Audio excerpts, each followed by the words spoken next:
Filippo sono riuscito in qualche modo a distoglierlo dal mio campo visivo, gestendo le emozioni negative che ovviamente lui mi ha procurato. Non penso che la violenza sia la risposta a questo, ecco, ed è il messaggio che vorremmo dare noi, quindi non mi fa sentire felice il fatto che lui sia stato aggredito. Perché ancora una volta vuol dire che dobbiamo lavorare anche se in un contesto come il carcere posso capire che momenti di violenza possono succedere, però ecco, sono da condannare anche questi atti e noi ci muoviamo proprio nel senso opposto, quindi anzi dovremmo far capire alle persone che insomma, quei sentimenti che portano a questo sono sbagliati da condannare. Per Gino Cecchettin l'aggressione in carcere a Filippo Turetta, l'assassino di sua figlia, dimostra ancora una volta come sia ancora lunga la strada verso la non violenza anche in contesti più difficili come le carceri. Il papà di Giulia condanna quanto accaduto lo scorso agosto nel carcere di Montorio, dove un detenuto ha preso a pugni il 22enne di Torreglia, condannato in primo grado all'ergastolo per l'omicidio della studentessa di Vigonovo.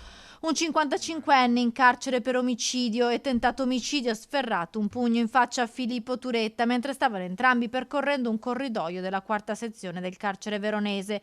Subito dopo il gesto, l'aggressore è stato trasferito in una cella di isolamento per 15 giorni. Avrebbe colpito Turetta senza alcun motivo, anche se sembra che nei giorni precedenti l'aggressione avesse espresso disappunto per la presenza del 22enne nella sua stessa sezione. Il garante dei detenuti di Verona, Carlo Vinco, subito dopo la violenza ha incontrato Turetta per sincerarsi delle sue condizioni. Il giovane non ha riportato ferite gravi. Il garante ha anche parlato con l'aggressore che si sarebbe scusato per il gesto. Purtroppo episodi di violenza tra detenuti avvengono di frequente, ha spiegato il garante, e anche il SAPE, sindacato di polizia penitenziaria, parla di ordine del giorno in carceri sovraffollate come quello di Montorio. Sono fatti ormai che possiamo definirli, catalogarli ordinaria amministrazione, dovuta a un sovraffollamento dove qualsiasi situazione un po' fuori dalle righe diventa motivo di aggressione, risse. Filippo Turetta, condannato in primo grado all'ergastolo per aver ucciso Giulia Cecchettin infierendo con 75 coltellate e gettando il corpo della giovane in un dirupo vicino al lago di Barcis a Pordenone, da qualche tempo è stato trasferito nella quarta sezione del carcere di Montorio, quelle dove ci sono i reclusi comuni.